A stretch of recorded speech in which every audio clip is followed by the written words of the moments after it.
nuestra bondad, nuestras buenas obras que hemos hecho, nos salvará?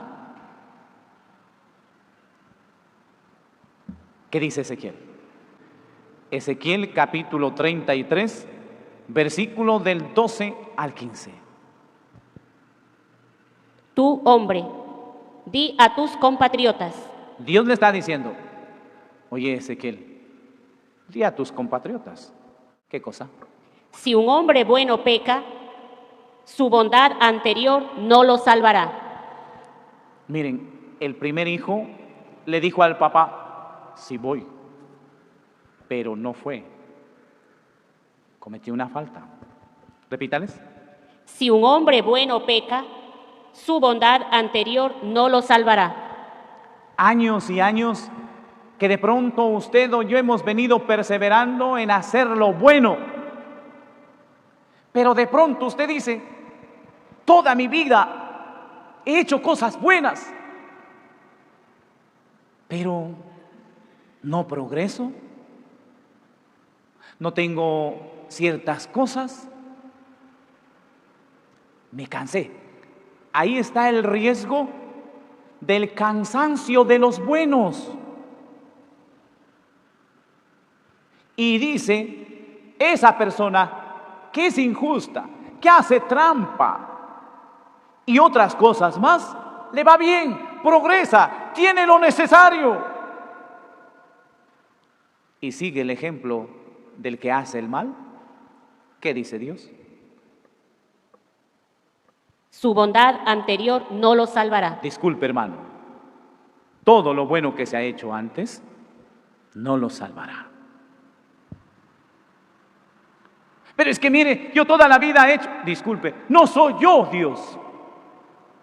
Él nos dice que si siendo buenos, después hacemos cosas malas, las obras buenas no nos van a salvar. Y mucha gente está confiada y dice, vea, yo pongo en práctica lo que dice Mateo 25:31.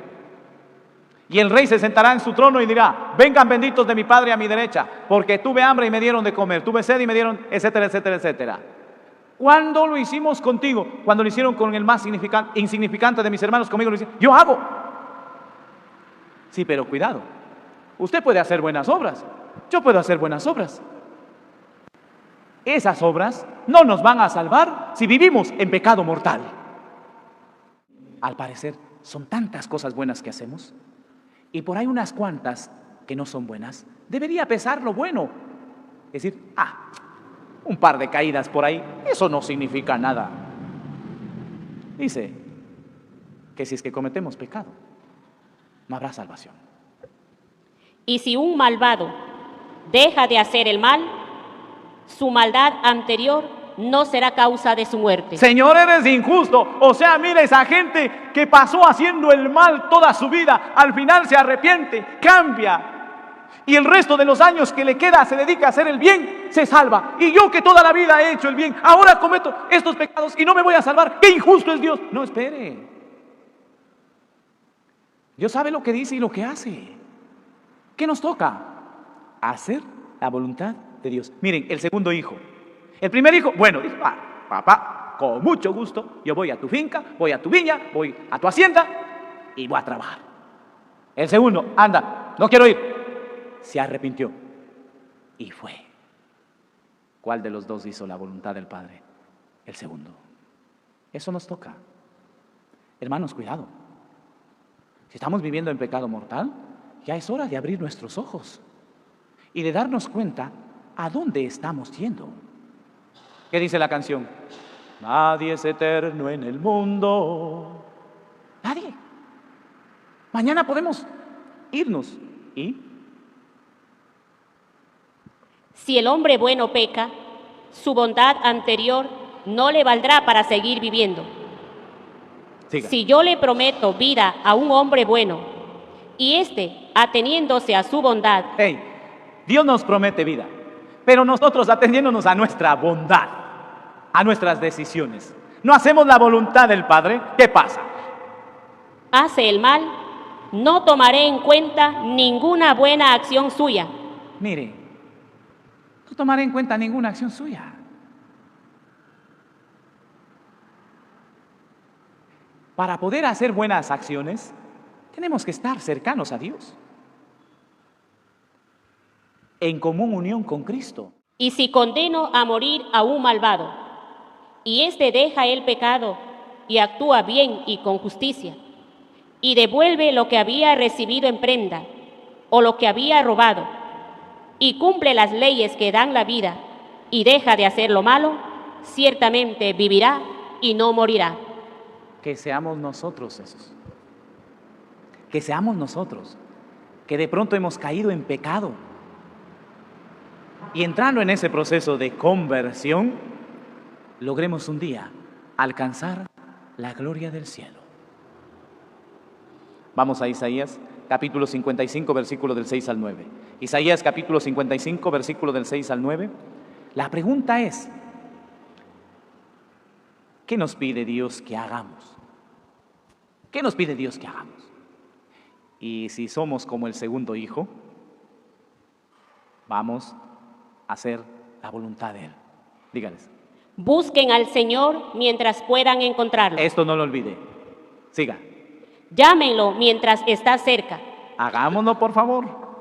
Que el malvado deje su camino. Eso hay que hacer. Está viviendo en unión libre, está viviendo solo casado civil, o se divorció y se volvió a casar, por favor. Hay que dejar ese mal camino. Si estamos estafando, robando, mintiendo, o con esta lengüita que hacemos pedazos a mucha gente, hay que mordérsela para que no hable cosas que dañan a los demás y perjudican a nosotros. Que el perverso deje sus ideas. Vuélvanse al Señor y Él tendrá compasión de ustedes. Y es que mucha gente, ¿cómo vive? Dándole la espalda a Dios. Así vive mucha gente, dándole la espalda a Dios. Viven como que si Dios no existiera. ¿Y qué dice? Vuélvanse a Dios. Vuélvanse al Señor y Él tendrá compasión de ustedes. Y va a tener compasión de nosotros. Acuérdese de la parábola de la misericordia. Usted conoce como la parábola del hijo pródigo. ¿Qué tuvo ese papá con el hijo que regresó? Arrepentido, entre comillas, porque se dio cuenta que no tenía lo necesario para vivir. Y entonces dijo, en la casa de mi papá. Ni siquiera dijo, estoy tan arrepentido de lo que le hice a mi papá. No puede ser que todo esto le haya hecho a mi papá. Malgasté su dinero que me dio. No, dijo, en la casa de mi padre los trabajadores tienen comida de sobra. Yo aquí muriéndome de hambre. Interesado. Y muchas veces también nos pasa a nosotros. ¿Cuándo le buscamos? Cuando necesitamos. Ojalá que esa idea vaya cambiando y le busquemos todos los días, porque así como el esposo le dice a la esposa, mi amor, yo sin ti no puedo vivir, y que le digamos al Señor, Señor, yo sin ti no puedo vivir, y sin ti no soy nadie, estaría perdido.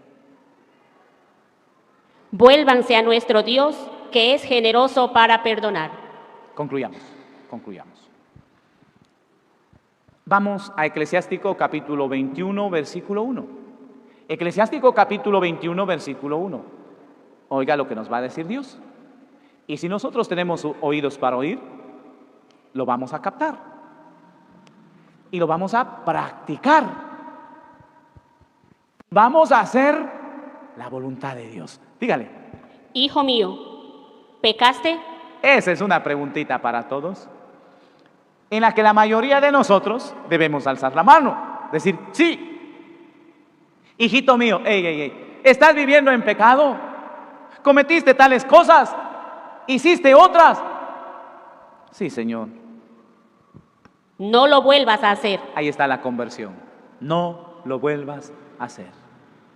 ¿Qué más hay que hacer? ¿Qué más es la conversión? Y pide perdón por tus culpas pasadas. ¿Qué es que hay que hacer? Pedir perdón por nuestras culpas pasadas.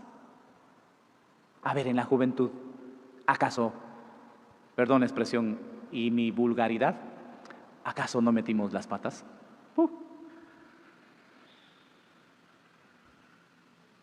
Siga, por favor, porque esto nos está pidiendo el Señor Dios que hagamos. Huye del pecado como de una serpiente. Dígale, mi amor, mira, yo creo que estoy siendo injusto contigo. ¿Por qué? Porque te tengo viviendo en pecado. Te tengo viviendo en pecado. Se acabó. Vamos a huir del pecado. Huye del pecado. Cada rato llama el Espíritu Santo.